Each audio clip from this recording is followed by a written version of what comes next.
Hello and welcome to the Any Given Saturday podcast, where any given Saturday you can see the craziest results in this beautiful game that is college football. Just ask how your average Baylor fan is doing.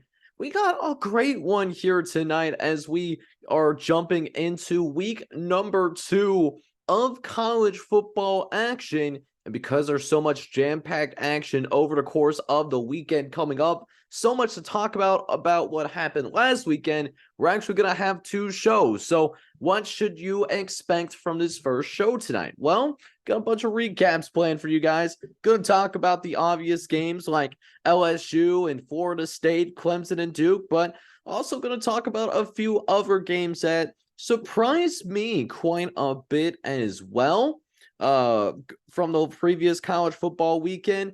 And to top it all off, we will not only talk about a couple of games that are happening this weekend too, Notre Dame and NC State. I'll give my thoughts on that. Ditto to Troy and Kansas State that is going to be happening this Saturday at noon.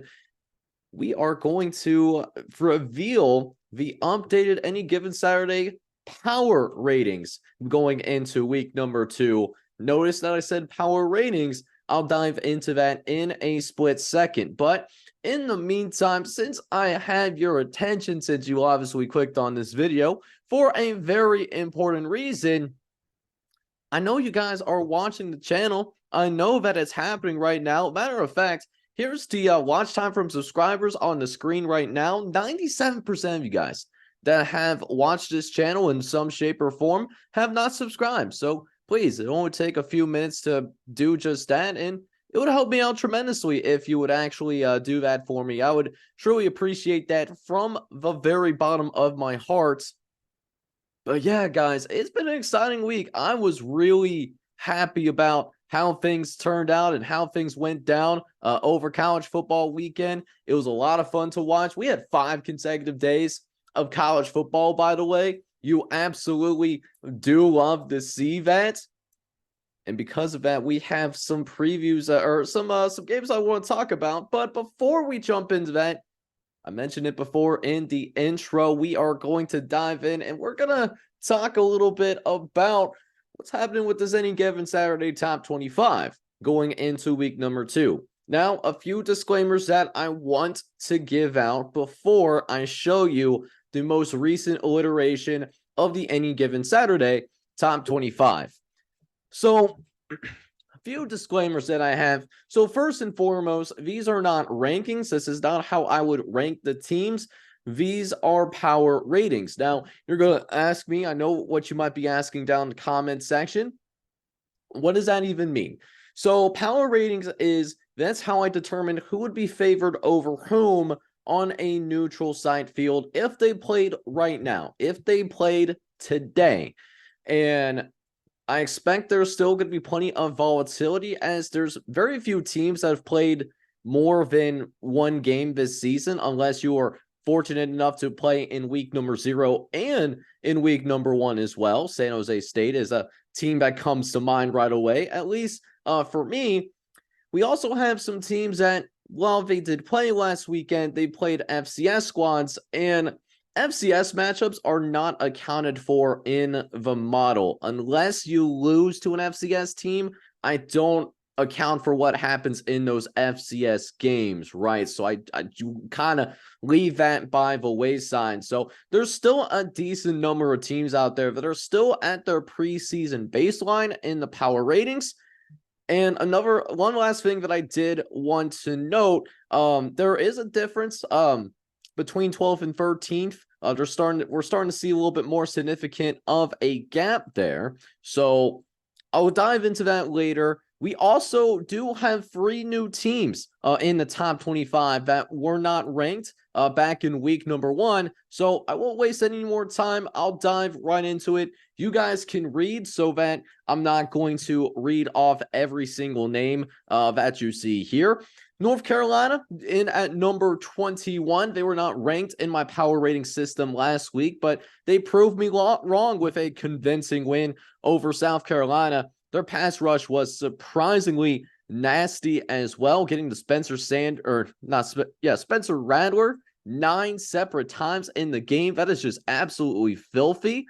Kentucky also getting into the top 25. They're ranked number 25 in the entire country now, according to the power rating system. Took care of business against Ball State at home, performing at right about expectations, maybe a tick above, covering at the last second. But biggest change that you see here in this bottom portion of the top 25 is the Clemson Tigers. Last week, I did have Clemson ranked as the number 9 team in the country, but not only did Clemson lose as a 12.5-point favorite against the Duke Blue Devils last night, I am recording this on September 5th, Clemson got blown out by the Duke Blue Devils. And I'll have some thoughts on that later on in the show here tonight. There's a reason why I have Clemson down here, because it wasn't just that they lost. It's the way that they lost as well as why that I have Clemson down there. I still have them in my top 25 as well. There's still time for them to turn it around. But right now, not as high on Clemson as I nearly was last week. They're here at number 23. Now we go and move into the top 20. Not a lot of significant change in the top 20 as of right now. The most significant change is I do have Miami, Florida, moving up to number 18 in the country. This was a team that I did not have ranked in my power rating system in week number 1. But Miami looked really good. They looked really good against a Miami Redhawks team that I think could be pretty exciting in the MAC for sure. I'm excited to see what they can do this upcoming season. And Miami, Florida, did not take Miami of Ohio for granted. That was one thing that I was really looking for in the Miami Hurricanes, because last year, not only did they take Mid-Tennessee State for granted last year and lose to the Blue Raiders, but they historically got their butt kicked by the Blue Raiders of Mid-Tennessee State. So it was just all downhill from there. Miami seems like they are a much better team than last season, and so I had to reward them by moving them up to the number 18 team in the entire nation in my power rating system. Now, we moved to 11 through 15 in my Any Given Saturday power ratings. Top 25 for week number 2. 2 big changes here. LSU, I moved down 9 spots. They were my number 6 team in the country. Last week, they lost convincingly to Florida State. Florida State just looked much more prepared than the Tigers, specifically in the second half. Just seemed like Mike Norvell outcoached Brian Kelly specifically in that second half.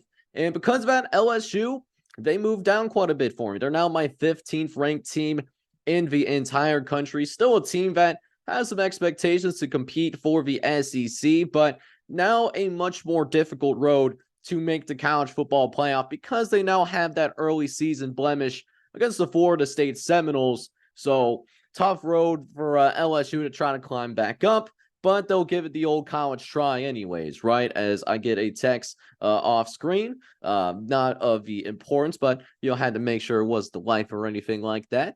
Other team of note that you might notice on here is the Ohio State Buckeyes. Listen, they beat Indiana 23-3, and while I'm not as concerned about Ohio State as some other teams other people may be, I am concerned about Ohio State's offense in the long term. They, not only the obvious of that quarterback situation, know a lot of people are not sold on Kyle McCord, but I was a little bit concerned with how they had an inability at times to run the football against Indiana's defensive front. Granted, Indiana really did execute their game plan as best as they could. They played hard in their home opener, and it always is a little bit of a challenge to win in your conference action because the teams that you're playing up against tend to know you a lot better than in your non-conference slates. But Ohio State at number 11 right now, they can move back up, but they got to show me more on the offensive end. Now, we move into the top 10, and this is what my top 10 is looking like. Michigan, I did move down 8 spots as well. I didn't like that they sputtered in the second half against Eastern Carolina. Now, Michigan wasn't terrible against Eastern Carolina. They performed at about expectations. This is more about there being not as much as a gap right now in the top 10, and specifically 12 through 13, right? So I have it on this sticky note right here. Shows what my general plan for today. So Tennessee, I have ranked number 12 in the nation, and Oregon at number 13, for example. So if Tennessee were to play Oregon on a neutral site field, I have Tennessee now as a 4-point favorite, which is a little bit of a gap, granted, given how my power rating system is set up. However, Oregon and Texas are right next to each other in the power ratings. If they played on a neutral field, it would be more of a pick'em game, very slight edge to Oregon as a 0.5-point favorite in the power rating system on a neutral side field, granted. So when you get into this top 10, there's not as much of a gap as you would expect. Granted, there's still a lot of football that's still left to be played. I just thought the other teams that played were more impressive. So that's why Michigan moved down, even though, yes, they performed slightly below expectations, not able to cover against Eastern Carolina. But I still think Michigan is a solid football team. I like them better than Ohio State right now. A team that I am much higher on, though, is the Oklahoma Sooners. And Oklahoma with the most impressive win from a win margin perspective last week. 73-point win. They were favored to win by 36.5, and they find a way to double up on the game spread that was put in place for that matchup against Arkansas State. Oklahoma, therefore, moves up 13 spots. They're up to number 8 in the country. I think there is a real possibility that Dylan Gabriel, and I think Oklahoma in general, could be back to their typical selves, a type of team that is going to be competing for a college football playoff spot, Big 12 championships. That 6-7 season that Brent Venables had in his first year could be an anomaly, and it looks like, yes, even though it's Arkansas State, very promising things from the Oklahoma Sooners. They will have tougher competition from here on out, though.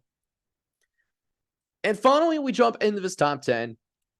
And this is why I mentioned the caveat with the FCS matchup. So Georgia did play, but they played against Tennessee Martin. And they look good against Tennessee Martin. Don't get me wrong, but it's an FCS school. So it's just one of those, do you want a cookie or something? Georgia still has not played an FBS opponent, so they're still at their preseason baseline. But a little bit of other change in the top 20 of the top 5. Florida State, I had them up 7 spots to number 5.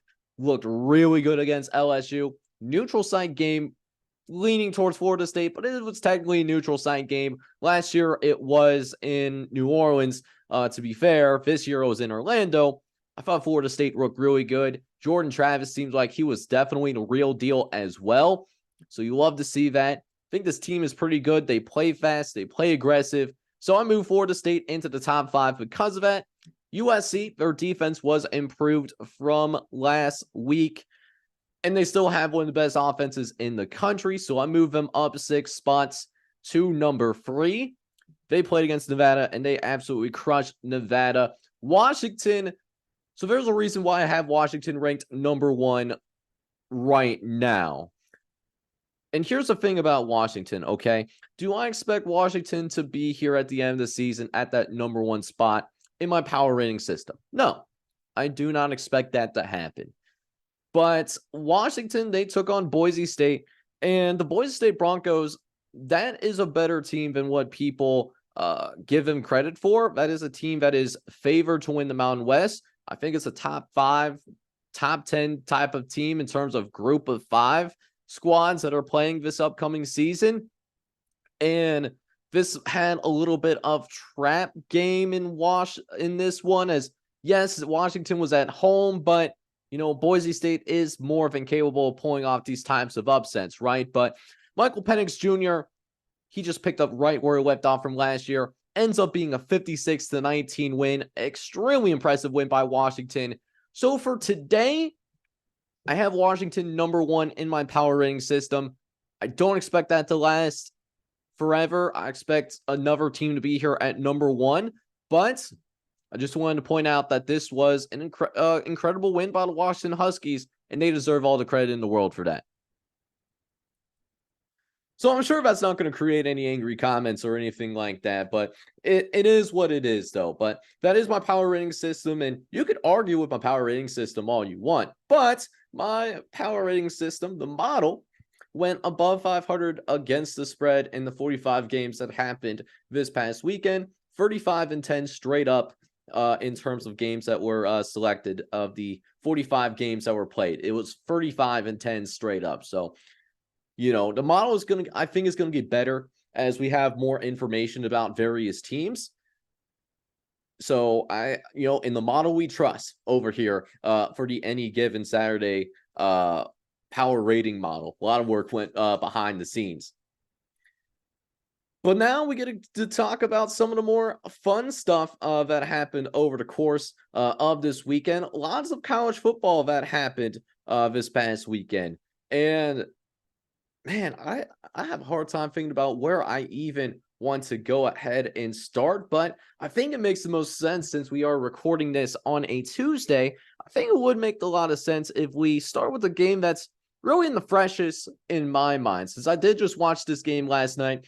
Most of its entirety, we did admittedly fall asleep last 5 minutes of the game, but Duke had the game in hand by the time I did fall asleep, to be fair. So first, for future me, this is your segue into the Clemson and Duke football game. So Monday night, we got a rare Monday night football game in Durham, North Carolina. The Duke Blue Devils played host to the number 9 team in the nation at the time, of course, the Clemson Tigers. And you want to talk about one of the more surprising results that we've seen in college football weekend? Duke not only winning this game, but Duke wins this game surprisingly convincingly. 28-7 ends up being your final score. Now, it's not that Duke didn't have any sort of hype building into this season. I believe that they were a team that was receiving some sort of AP top 25 votes in week number 1. But no, they were not ranked at the top 25 for a reason, right? Clemson, the question was, can Clemson under K. Klubnik, can they get back to the college football playoff? And that's in very much danger right now. So I do want to say this first and foremost. We talked about the possibility the last time that we were on here, the possibility of Duke pulling this upset off. However, what I thought was going to happen was it was going to be one of those games where it could have been close for the majority of it, but in the second half, Clemson could pull away and eventually cover that 12.5 point spread that they were projected to win by, according to Vegas. And not so I say this because I don't think it's a fluke necessarily that Duke won this game. And hats off to the Duke Blue Devils. Coach Mike Echo coached one heck of a game. He got his guys ready, and they played with a lot of heart. I do think it's a fluke that Duke blew out Clemson. So if you break down Clemson's red zone opportunities, they ended up going, at least from my recollection, they went 1 for 5 on red zone opportunities, okay? So Clemson did get a touchdown in 1 of red zone opportunities. I do want to point out that is off of a muffed punt. That was how Clemson was set up for their first and only touchdown of the game. But they were in the red zone 4 more times, okay? So 4 more times Clemson was in the red zone. Here's how those red zone opportunities went. They missed a field goal. They had another field goal that happened to be blocked. And then they fumbled the ball twice on 2 separate possessions inside the 5-yard line. So when you have that many miscues, particularly in the red zone, it makes it really difficult to win any kind of football games. Obviously, Clemson scoring 7 points, you're not going to win a lot of games scoring just 7 points in today's college football landscape. It just can't happen. Now, and this was even with Clemson, they were doing a beautiful job moving the ball down the field in between the 20s. So outside of the red zone, Clemson was very effective in moving the football. They outgained the Duke Blue Devils ultimately 422 to 374. So Clemson had the advantage in terms of total yards. They also had the advantage in terms of time of possession. They won the time of possession pretty convincingly. Clemson nearly having the ball for 34 minutes in this game. Duke only had it for 26 minutes. So Clemson was wearing down the Duke defense. And I mean, Clemson was able to get big plays. It's just they couldn't capitalize off of those big plays necessarily. And it makes you really bang the question, was it DJU's fault that things didn't work out at Clemson, or was it primarily the offense's fault? I know DJU got a lot of criticism in the previous college football season, and Cade Klubnik stepped in, and the writing was on the wall. DJU transferred to Oregon State because of that. But now people are starting to wonder if the Clemson offensive scheme is more of the problem than DJU himself. Now, DJU is not a perfect quarterback, but it is a valid question. So that's something to look after as the season progresses. Now, thankfully, Clemson does have a get-right game on their schedule moving forward. Next week, they do play against FCS Charleston Southern, and then they play against Florida Atlantic the following week. Those are two games that Clemson should still be able to win. But then September 23rd is a thing, okay? September 23rd, they play Florida State, and they just blew the brakes off of LSU in a neutral site game. So these offensive issues that Clemson is having right now, they really need to get it together, because, oh boy, if the offense is still struggling going into that Florida State game, you thought the Florida State LSU game was a little bit of a bloodbath in the second half. Oh boy, this could get ugly. Not saying that Clemson is definitively going to lose ugly against Florida State. I'm not going to do that 3 weeks from now. But if they don't get it together, it could happen. It is a realistic possibility now. Meanwhile, for the Duke Blue Devils, this win, you're feeling great about this win. Riley Leonard just seemed like a guy that, his stats weren't the prettiest passing the ball, right? 17 for 33, 175 yards, no touchdowns, no interceptions. It's not the prettiest stat line. I think we can all agree on that. But Clemson, it's not like Clemson's pass rush was not able to get to Riley Leonard. Leonard just did a good job of evading the pressure and making decent reads. He didn't turn the ball over, at least on the aspect of of fumbling the ball. There was no fumbles lost by Riley Leonard, at least not to my knowledge. He did, however, was a game changer. I saw his comparison made live in the broadcast, but there was some comparisons to Daniel Jones. Daniel Jones was also a guy that was not very much hyped up until the season that he did end up getting drafted into the NFL. A little bit of Riley Leonard in a guy that maybe is a little bit raw as a passer, but certainly is athletic and knows how to make plays with his legs. He nearly had 100 yards rushing in this game, including a big rushing touchdown as well. And the thing with the Duke Blue Devils, to go with that too, is Duke, their schedule is set up pretty nicely for the rest of the month. They'll take on FCS Lafayette. That should be a win. They also host Northwestern, and Northwestern's a little bit of a mess. Then they go on the road. Their first road game is against UConn, and they should be favored in that UConn game as well. So they could go 4-0 before we see them play against the Notre Dame Fighting Irish. Could be a huge showdown there. One of the biggest games in Duke Blue Devil history for their football program, of course, if they handle business for the rest of the month over the course of these next few weeks. One team certainly moving in the right direction. Clemson going in the wrong direction, but correctable issues. Fluky way for Clemson to lose big, but they have to play better on offense, get better with that offensive execution. If not, it could be a longer season than anticipated. Their college football playoff chances are already on life alert. They're already on life support right now.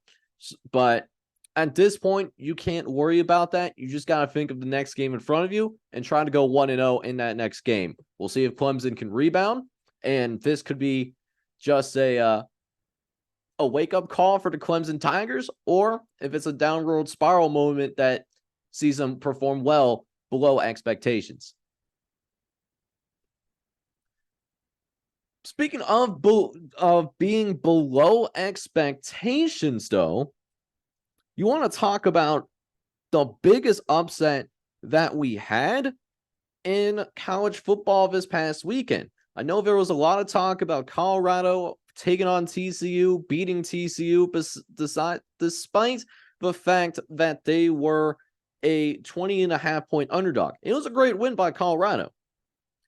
What if I told you that there was an even bigger upset in the college football weekend on Saturday? So I'm sure you guys have heard Texas State took on Baylor. And side note, Baylor actually did pay Texas State, I think it was $375,000 to go and have them play Baylor, basically paying for a win, right? However you feel about that, that's, your prerogative, but that's essentially what it was. It's just you have a team that paid another team to get an easy win. That was the intent. Well, no one told this Texas State Bobcats team, that they were going to close out as a 26.5-point underdog on the road, playing in Waco, Texas, and playing against a team that was pretty good this previous season. Baylor, good performance in 2022, went to a bowl game. We all know this, but not the same start that we had. And we gave a lot of attention to what we saw with Colorado churning over basically their entire roster. Texas State also did that to a little bit of a lesser degree as well. Texas State got themselves a brand new head coach. So while they didn't end up replacing their entire coaching staff, G.J. Keene, he's a new head coach of Texas State. He did, however, he replaced the majority of this roster. He did end up bringing in upwards of 50, I think the exact number was 51 transfers from the transfer portal to revamp this Texas State roster. And there are some decently notable names on this list too. TJ Finley, for example, he was someone that spent his previous 2 years at Auburn. He is now here. He's the starting quarterback for this Texas State Bobcats team. We have another guy, Ismail Mahdi. He was a pretty good running back at Houston Christian, was a, kind of a complete back. Didn't put eye-popping numbers, but did certainly do a little bit of everything for Houston Christian this past season. Another guy, Joey Hobart. He was the leading receiver for Texas State in the game against Baylor, was a guy that started his college career at Washington State. So, there's guys that have Power 5 experience before transferring into Texas State, and it showed a little bit. Now, this was a high-scoring game. 42-31 was your final score. So Baylor, the thing about Baylor that concerns me was that Baylor didn't just lose this game. They actually struggled a little bit to stay in the game, period. Okay? So at one point, we're talking about Texas State being up as much by 15 points. No, 18 points. I did my math wrong. They were up by as much as 18 points in the fourth quarter. Joey Hobart's touchdown made it a 42-24 game. Baylor does end up later scoring, but after that last touchdown by Baylor, this was as close as they got. And it seems like TJ Finley, he found a home, threw for nearly 300 yards, 3 touchdowns. That's a career high for him at the FBS level. Joey Hobart also finding a home as well. He was somebody that he never had more than 100 yards in the game. His best FBS season, he had roughly 200 yards receiving at Washington State. That was in 2021. Went to Utah's Tech, had close to 1,300 yards receiving, and now is back at the FBS level at Texas State. And he balled out. The dude balled out. He's starting to really develop finally as a junior. He's a true junior because of the COVID year. Now, Baylor, on the other hand, I'm not worried about Baylor's offense necessarily, okay? So Baylor still put up 30-plus points in the game. So the concerns are not really about Baylor's offense. I'm more concerned, if anything, about Baylor's defense. The reason why I'm worried about Baylor's defense is we already know Baylor is going to have to play some better teams down the line. Let's forget about Big 12 conference play for a split second. Let's just take a look at the regular non-conference schedule. You know who's coming into town next weekend?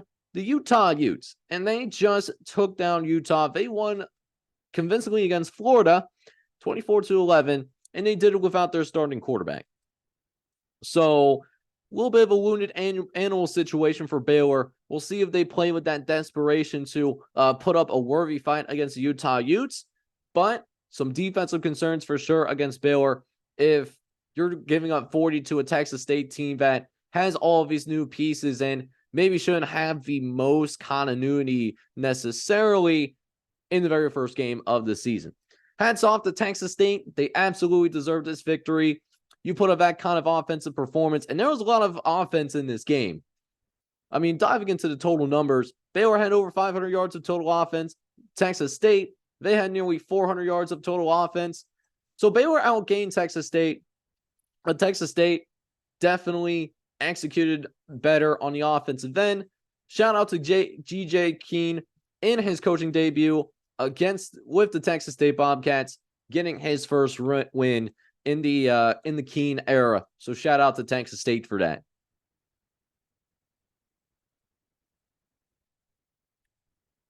Speaking of eras, though, and I'll take a chance to take a drink real quick to make sure that we're nice and hydrated here real quick. Speaking of eras, a new era started at UCF. Last year, UCF was at the Group of 5 level. They spent their last year in the American Conference, and it was a good previous year in the American Conference for UCF and all. They did end up making it to the conference championship game in the American before losing to Tulane, and Tulane did end up doing big things, going on and beating USC in the Cotton Bowl. We all know this. But now UCF makes their debut with the big boys. They are now in the Power 5, and they are now new full-fledged members of the Big 12. And they started their era of Big 12 football at their own home stadium, and they hosted the Kent State Golden Flashes, which was a solid team this past season. I believe ended up making to a bowl game, if I'm not mistaken, but Kent State did end up getting absolutely ravaged by the transfer portal. But we'll put it this way. The home stadium nickname for UCF is the Bounce House, and the house was bouncing early, and it was bouncing often in Orlando, Florida. UCF ends up beating Kent State 56-6. It was an absolute blowout of a game. Shout out to UCF. And UCF's got a good coach, too. They got Gus Malzahn. He's the head coach of the UCF Knights, and he knows how to win. He's someone that already has won a national championship at Auburn. Auburn not been the same since we did end up seeing them fire him. But Gus Malzahn is a solid coach. He's a solid coach, and they got a good quarterback as well. John Rice Plumlee once again showed that he is a premium dual threat quarterback that you would love to have in today's college football. Guy that can both run and pass. Plumlee ended up throwing for over 280 yards while also rushing for an additional 90 yards. And he did that on the way to 4 touchdowns to lead the Knights to victory. Now, you're going to see the score, but Why are you getting excited about UCF? I already know that's coming. They only played Kent State. Here's a saying that I always hear from my brother, right? Good teams win, great teams cover. And UCF was a great team today. They ended up covering against Kent State. UCF, they finalized at a 35-point favorite, which is not an easy spread to cover. Asking a team to win by 35 is not easy for most teams. Many teams do not win by 35 against fellow FBS opponents. Well, UCF did. And UCF certainly took advantage of a Kent State team that is still trying to figure out its offensive identity still. This is a Kent State team that did not have a singular offensive starter. So it's a whole new group of guys starting for the Golden Flashes this year on offense. And then they only have 4 other starters on defense. This is a whole new team. And this stems from the departure of Sean Lewis. He was, I believe, the head coach of Kent State last year. He departs for Colorado to be the offensive coordinator under Deion Sanders. So you now got a new head coach in Kenny Burns. And this was a tough day for Kent State. The Golden Flashes only crossed midfield. Forget about scoring touchdowns. Let's forget that for a moment. They didn't cross midfield on half of their drives in the game. They had 12 total drives. They only managed to cross midfield half of the time. And in those 6 times, they attempted 3 field goals, one of them being missed, and they didn't have a single play in the red zone. So lockdown defense by UCF, being a Power 5 team, you did what you were supposed to do. You were supposed to embarrass this opponent on the field, and that's exactly what they did. UCF embarrassed the Golden Flashes today, and they do so in a big way. UCF, they didn't even win the turnover battle. That's the crazy part in all of this. They lost the turnover battle 3-1, and they still dominated. It didn't matter. And you know why it didn't matter? UCF had over 700 yards of total offense. That's even harder to do given that we have this running clock rule now where the clock only stops on first downs, like inside the 2-minute mark. It's not a fan of that rule, but listen, the average people sometimes are in charge of great things. And that's a conversation for a different time. Not a fan of that rule now that I've seen it in action, but it is what it is. UCF still had over 700 yards of total offense. Kent State, they had only 240 total yards on the day.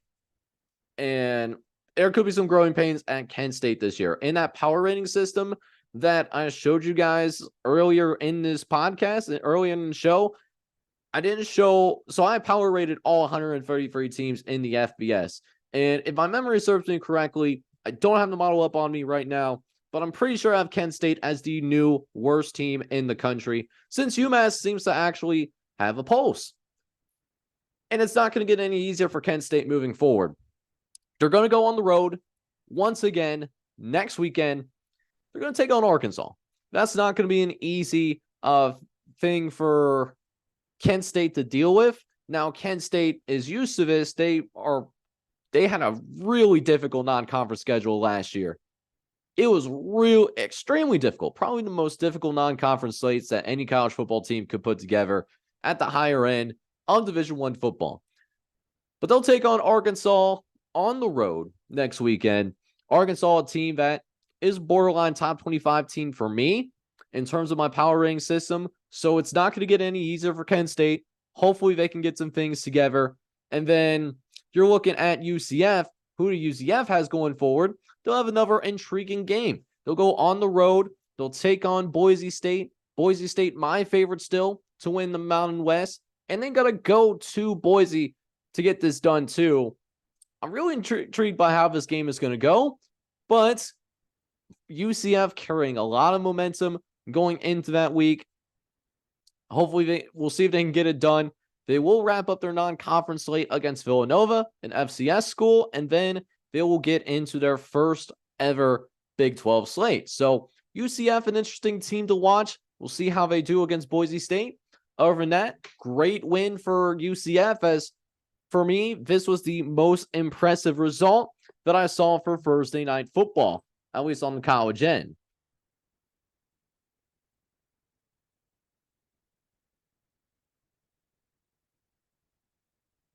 But speaking of the great state of Florida, we do have we got some news on some other Miami teams that happened.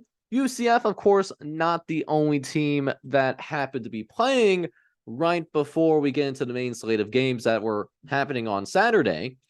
So the Miami Hurricanes were also in business. They opened up their season against another team that also happens to be named the University of Miami. This is the Miami Redhawks. Now, the Miami Redhawks were quite the exciting team to watch. I actually do like their uniforms, don't get me wrong. I think they have some of the nicer helmets in the MAC, but those uniforms did not help them out against Miami. And the big thing with the Miami Hurricanes is when they took on weaker non-conference opponents last year that were not in the FCS, I do really think that they took them for granted. And it also didn't help that Miami, they were a team last year that didn't have a fully healthy Tyler Van Dyke either. Tyler Van Dyke was a quarterback that had some issues being healthy last year. I think I read that he was dealing with some shoulder issues last year. Miami fans, let me know if I'm wrong or if I'm misspeaking on that. But Tyler Van Dyke was not fully healthy. That's the general consensus here.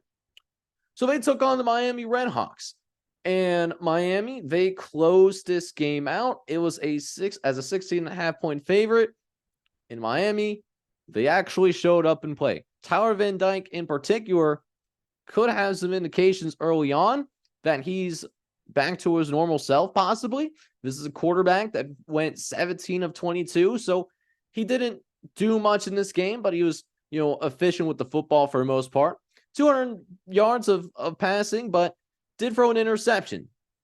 But it's a step in the right direction for the passing game for Tyler Van Dyke.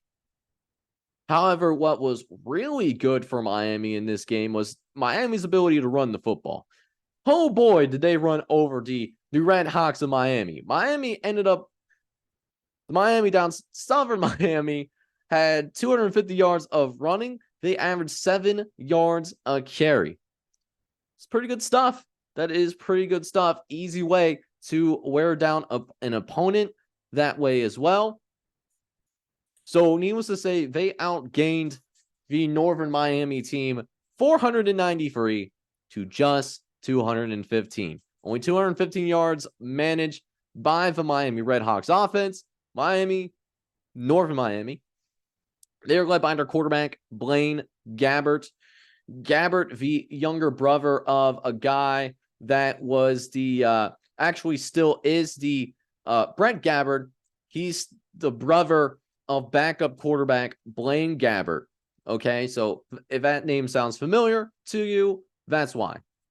He's got a brother who is in the NFL. Not a premium NFL quarterback, but an NFL quarterback nonetheless. He did hit some big throws. Kobe Young, he hit Kobe Young for 44 yards. Got a score off of that. Mark Fletcher Jr., a true freshman, I believe. He scored on a 26-yard run on the first drive of the second half as well. So he ran the ball extremely well there. Just a good, feel-good performance for Miami. One that they really needed given how much the rails went off for this Hurricanes team last year. Really good performance by the Miami Hurricanes. And they needed all the confidence that they can get because they're going to have a good non-conference matchup, in my opinion. Now, this would not be considered a top 25 matchup by AP poll standards if we're going to look towards next week. But next week, Miami Hurricanes are going to be taking on Texas A&M. That is down in Miami, Florida as well. Texas A&M not only ranked in the AP top 25, they're also, for me, power rated in the top 25 as well. I have them at number 22. Miami, I'm higher on than what a lot of other people are right now. I think Miami is better than what people give them credit for. And I think we're going to have a good game on our hands this upcoming weekend. I think this Miami and Texas A&M game is going to tell us a little bit more about both of those teams as we get closer to the end of college football season. Redhawks, on the other hand, I know it's a 35-point loss, but I'm not freaking out about Miami of Ohio by any means. They still have their full season in front of them. They can still compete for the MAC. No harm, no foul there. They do have UMass on the road. UMass is an improved team, so that could be a good matchup to watch out for those of you that have that Sickos committee inside you. They also take on the Bearcats of Cincinnati in their annual rivalry game. You love to see it. So, rest of their schedule, Miami will be the toughest team that the Red Hawks will face all year long. They can use it as a learning experience, and now we got to move forward and try to get better.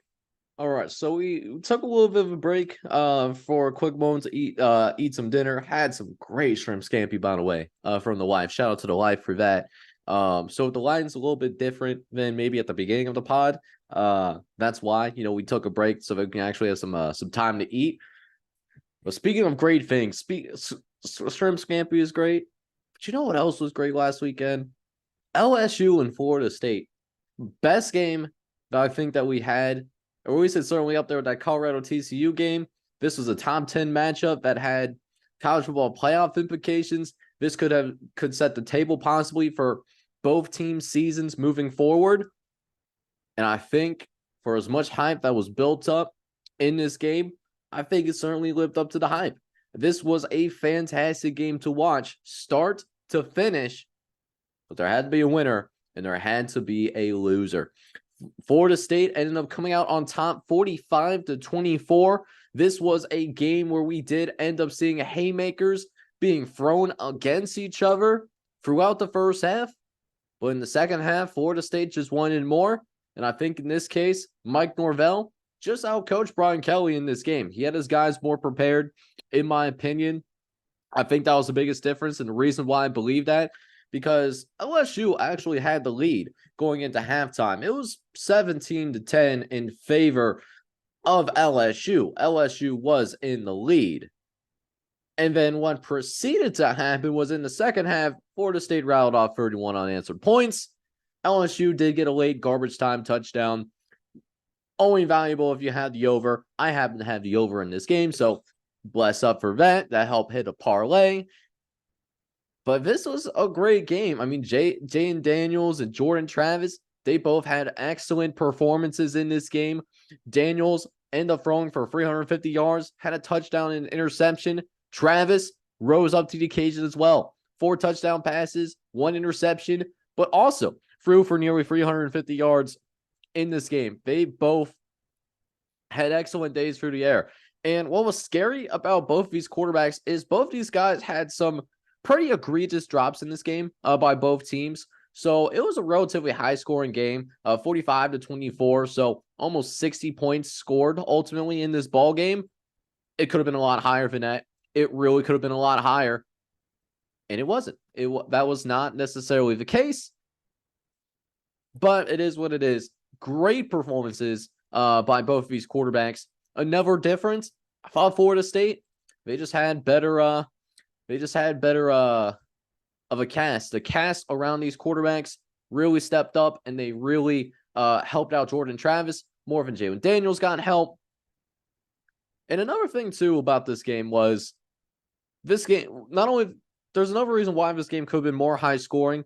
There was more miscues. So, for example, you want to talk about some difference makers in this game. So LSU went for it twice, and I believe both times were in Florida State territory, and they failed to convert on 4th downs both of those times. And this was in the first half, which really helped set the tone and gave Florida State some momentum before going into halftime. Florida State, on the other hand, they were able to recover a muff punt. They started right outside the end zone, and then literally very next play, there we end up seeing an interception thrown by Jordan Travis. So some things that both teams need to be cleaned up. We'll go to the winners first. Florida State just sent a message on Sunday night. Man, you want to talk about neutral site game, and you blow out the number 5 team in America, a team that's a dark horse to win the SEC, you blow that team out, sky's the limit for Florida State. Now, I did mention this in the preseason. I think Florida State is going to be that perfect case study for how much recruiting stars actually do matter. Because going into this season, Florida State still does not have that 50% blue chip ratio. The majority of the guys that are still on this roster are 3 stars or less. So in terms of them being a national championship contender, we haven't seen it done since the 24/7 Sports started keeping track of team composite scores. We haven't seen it yet. One thing was clear from that night in Orlando. Those boys came ready, and they were playing extremely hard. And the transfer portal provides some fruitions. Most notably, how about Keon Coleman?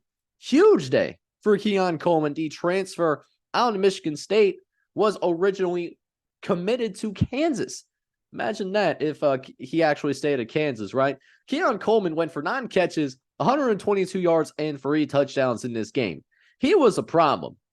He was an absolute problem against the LSU secondary, and that was a question mark for LSU secondary because that's what a lot of their transfer portal ads were in the secondary.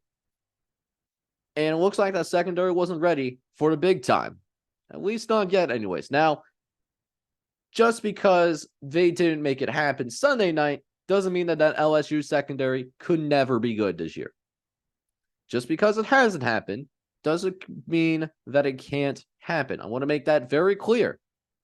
But if LSU wants to legitimately compete for the SEC championship, if they legitimately want to compete for a college football playoff spot this year, which I think for a lot of LSU fans, that was a reasonable expectation coming into this season with the hype that they were getting as the number 5 team in the country in the preseason polls, that secondary has to be better. That is the thing that's going to make LSU from a very good team to a great football team, okay?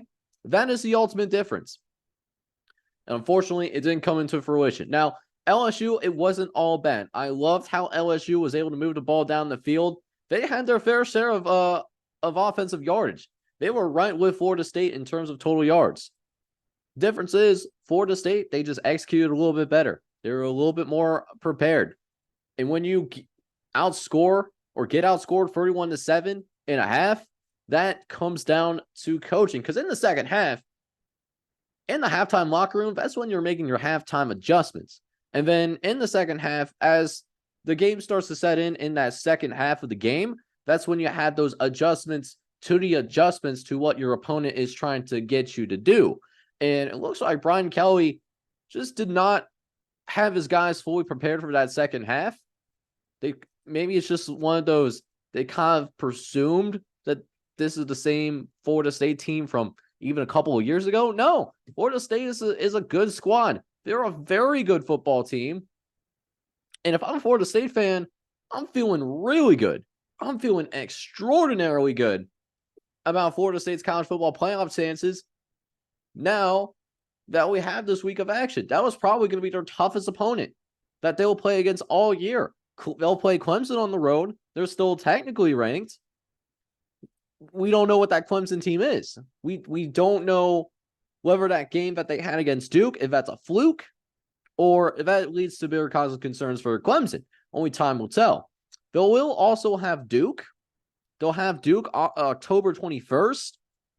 Duke Blue Devils are ranked, but can they sustain that over a long season?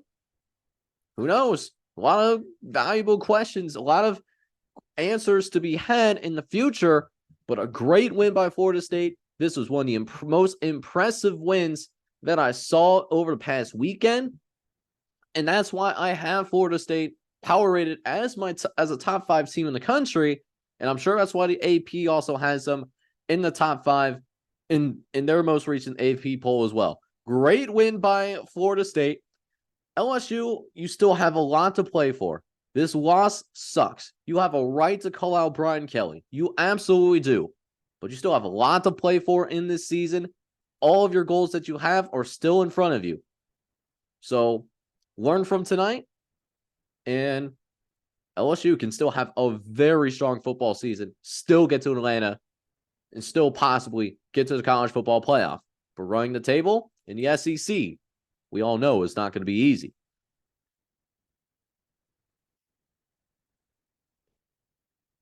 So that is now enough of looking at the past, looking at what happened in this past weekend of college football games that we did end up having.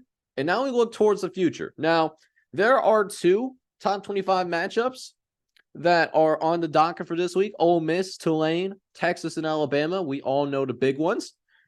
But there's some more games that I think deserve your attention that do also have AP poll consideration. 6 other teams that it's not a top 25 matchup, but I think it's still important for the national radar and deserves your attention to some degree, right? We'll go over 2 of those games tonight, and both of these games are kicking off at noon. So these 2 games that I'm going to talk about here, these are going to be 2 games that are going to be the first games that are going to kick off when we get into Saturday, when we get to September 9th. And that first game, one of the first games, I should say, because these games are kicking off at the exact same time, or at least they should. TV ads always like to make it tricky. So a ACC matchup in many conferences, a non-conference matchup in college football, because Notre Dame is in the ACC for every sport, except for college football. They roll on their own for college football. Now, Notre Dame, we didn't really have the chance to talk about Notre Dame because they were playing an FCS opponent, and Notre Dame did exactly what they needed to do against an FCS opponent, and that is break their hearts and dreams to smithereens, and they won 56-3. But if you want to talk about FBS games, well, they played Navy, and they certainly surpassed expectations in that game against Navy back in week number 0. They beat Navy 42-3, and they showed that they are a different team than last year. They are a different Notre Dame team. North Carolina State, on the other hand, they just had their opener. They're on the road. They took on UConn, and UConn proved to be a tougher test than what NC State fans may have realized. They only won by 10. They won 24-14. The one saving grace, though, for North Carolina State is that they are at home in this game. That's where the favorable things for NC State ends, because what we saw from the first 2 games from Notre Dame, there's certainly a far more explosive offense than what we saw from last year. Sam Harden, for example, has already thrown for 450 yards and 6 touchdowns. He did this by throwing just 40 passes total on the season, by the way. So per attempt, he's throwing for over 11 yards an attempt. Pretty good stuff. The lead running back, I'm going to try my best to not butcher his name. I probably will. Adric Estime. If I butcher that, let me know in the comments. Give me a good pronunciation for that. I would truly appreciate that. But he's a stud, man. He is an absolute stud. This is a guy that ran for just a tick under 1,000 yards last year. He's off to his best start in the last couple of years. 7 yards a carry, 211 yards, 2 touchdowns, on pace for 1,200 yards as of right now in the regular season alone. So how I kind of want to do this, what I always like to do in my previews, is how do the upsets happen? So North Carolina State's defense was hyped up to be a nasty defensive unit. And we saw some of that in the UConn game. I think NC State fans would agree that the defense could have played better, but there's not as many issues with that defense as maybe you would feel about the offensive side of football, right? So they gave up 14 points to UConn. They allowed less than 300 yards of total offense. Pretty good for modern college football.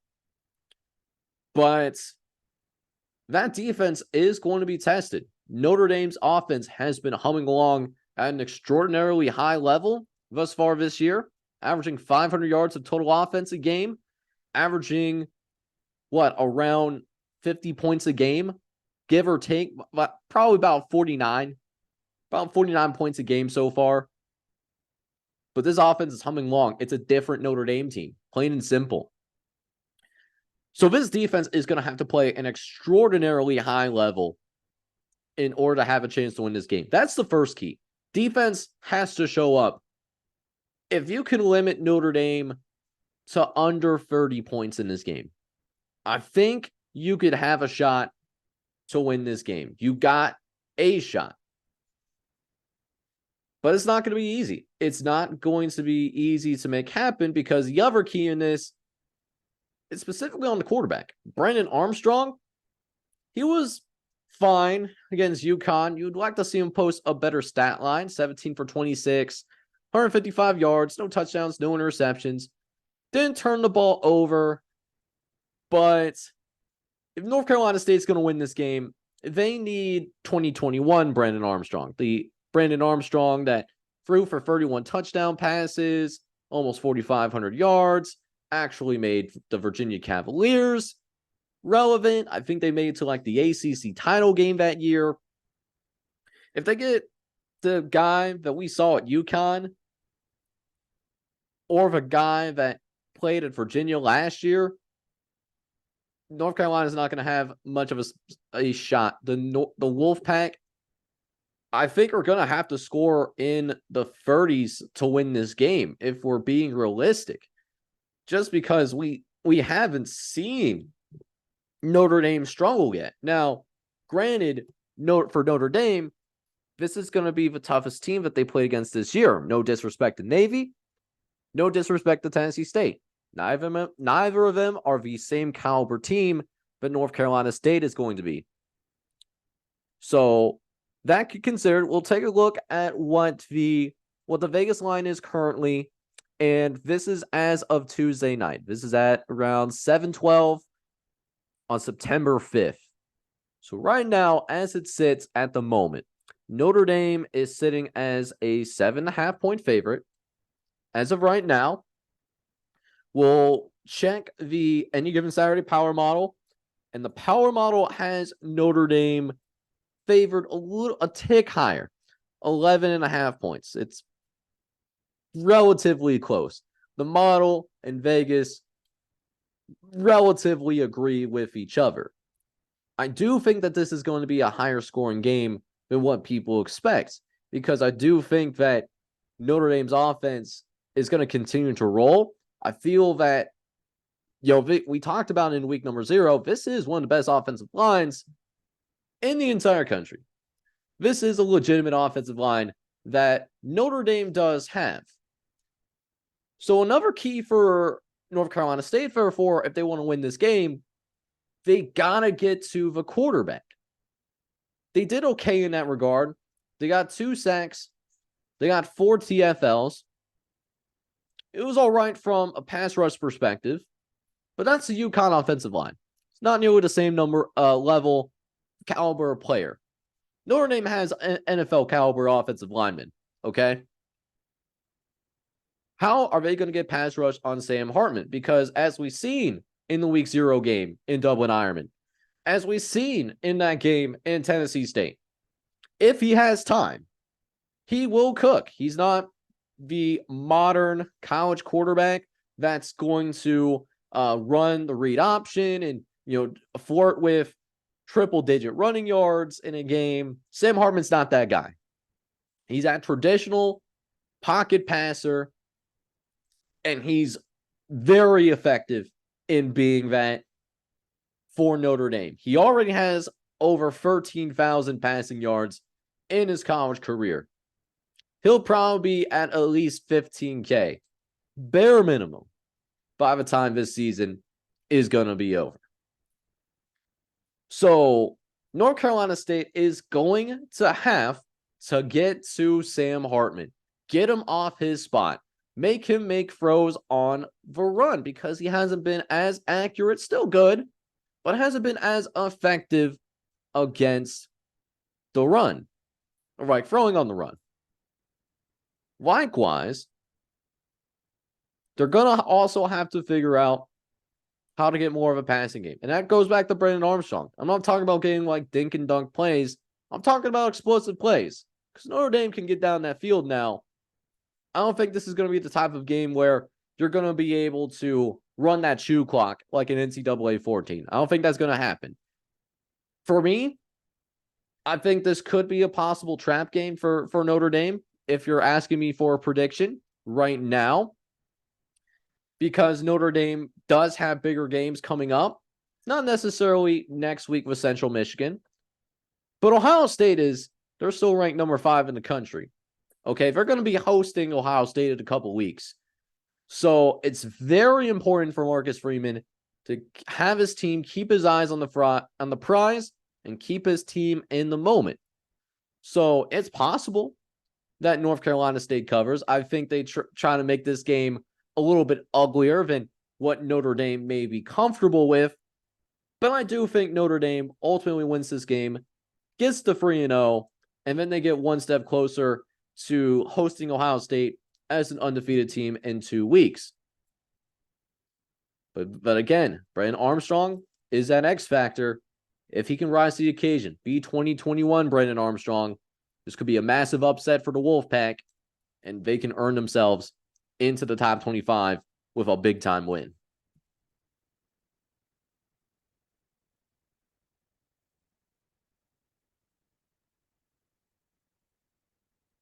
So while we are on the topic of noon games, there was another game that I wanted to talk about, one that's probably not getting as much attention. So this game, I feel, is under the radar to me personally. And one reason why I feel, well, it's a couple of reasons why I feel that this game is under the radar. One, both of these teams played FCS opponents. So unless you were a Troy fan, and unless you were a Kansas State fan, you probably weren't watching their respective matchups against Stephen F. Austin or Southeast Missouri State. You probably weren't tuning in.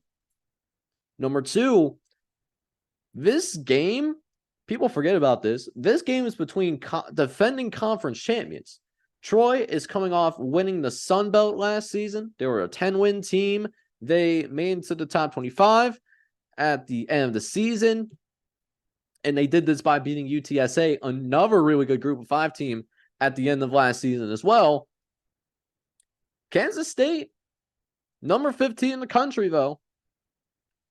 They won the Big 12. They were the teams that won the Big 12. They didn't go to the college football playoff, but they were in the Big 12 championship and beat TCU. That was a thing that did, in fact, happen. Now, we're gonna find out what these two teams are made of, because I talked about this in the power ratings when I was reviewing the power ratings to you guys for leading into week number 2. FCS games don't really tell me that much about your team. Like, when you have an FCS team on your schedule, and no disrespect to the FCS, you're putting that type of team on your schedule in order to get an easy win, to make it a little bit easier on yourself to hit that 6-win threshold and get to a bowl game. Now, if you do want to take anything from the FCS games, Kansas State did play a team that was actually ranked in the top 25 in the FCS. As of right now, they actually are still ranked number 16 in the entire country. And they dominated. Kansas State did what they were supposed to do. They looked really good on the offensive side of the ball. Defense was, you can't complain about the defense when you shut them out. Only allowed 6 rushing yards, too. You love to see it. Troy played another FCS team, Stephen F. Austin. They weren't ranked, so not in the top 25. Not as much of a win margin. Only won by 18 points. But I think the thing to really watch out for in this game, Troy's rushing attack versus Kansas State's rush defense. We talked about it in the Southeast Missouri State game. They only allowed 6 total yards. 6 total yards. That is it. That is all that they allowed. Troy, on the other hand, the Troy Trojans, they, on the other hand, they love running. well, not only, I don't want to say that they love running it. They had more pass attempts in the game against Stephen F. Austin. Oh, no, I'm reading the wrong side. Troy actually does love running the football. That's my bad, y'all. Troy ran the ball 42 times. So they literally halfback dived you to death. That's what Troy did. And then used play action and whatnot to get their explosive plays. That's how they did it. And Troy, reason why they were able to set up that play action game was because they averaged 8 yards a game carry. When you're getting 8 yards a carry and nearly picking up a first down every time you decide to run the ball, that's setting up much more manageable down and distance situations. Like if you go with the average on a 1st and 10, then you're setting up second and short spots, and that sets up those play actions. And when they did throw the ball, they were effective at it as well. Averaged 9 yards a pass, 14 for 22, but threw for nearly 200 yards and 4 touchdowns. It worked. It worked against Stephen F. Austin. But this is a higher caliber team. And they're going to be at Bill Snyder Family Stadium, a team that is having their first real home game since they won the Big 12 championship. That place is going to not be an easier environment for the Troy Trojans to play in. Now, I think Troy is a quality group of 5 team. I know a lot of people feel the same way. I have them as not necessarily my favorite to win the Sun Belt. I looked at a different team in my preseason preview of the Sun Belt Conference, but I did have Troy in the hunt to win the Sun Belt, otherwise more famously known as the Fun Belt. Right now, the line is at 16.5. But the power rating model is a lot higher on Kansas State. They're a 27-point favorite according to the power rating model. Now, the power rating model does have some validity. This power rating model was above 500 when I was in terms of picking games in week number 1 out of the 45 games that took place over the span of 5 days.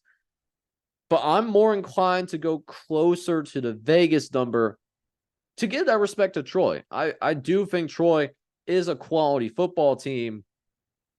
And the question I had with Troy, and I highlighted this in the Sun Belt preseason video, was can Troy amplify their level passing the ball?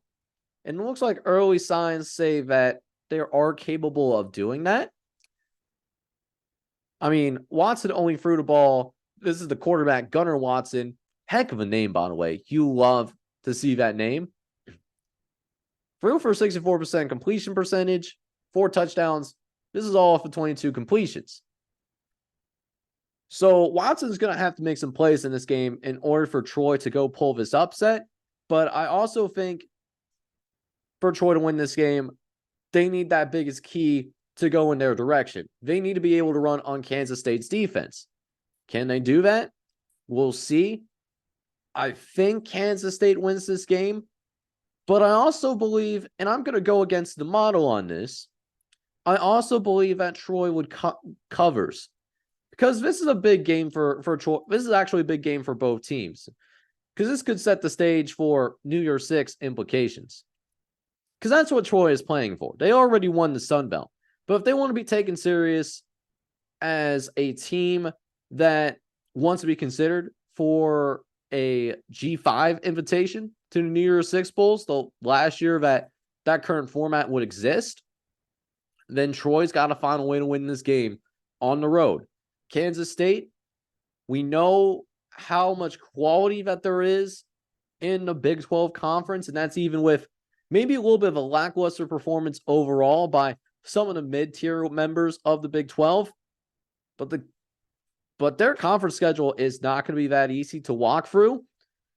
So Kansas State's got to find a way to win this game. This is a big tone-defying game, as this is the first time that they'll face off against decent competition, or at least bare minimum decent competition for either team. So to recap, I got Kansas State winning this game. I think they do beat Troy, but I think this is going to be closer than that 16.5 line spread that is currently being projected as of September 5th. But that being said, guys, I think we're at it for a little bit over an hour now. It certainly feels like we've hit at least an hour. I don't have an exact timer, but there's still so much that I want to talk about. So what I want to do is, it'll be like last week, where instead of having just one show for the week, I will have a second show later on in the week. It'll be closer to the weekend. I'll try to record it on Thursday so that I can get it out to you guys Friday morning. That's going to be the current target, because there's a lot more games that I want to cover. Not just the two bigger games, Ole Miss and Tulane, Texas, Alabama, but there's a few other games that could have some AP Top 25 implications that I certainly want to take some time to talk about and preview as we get into the college football weekend.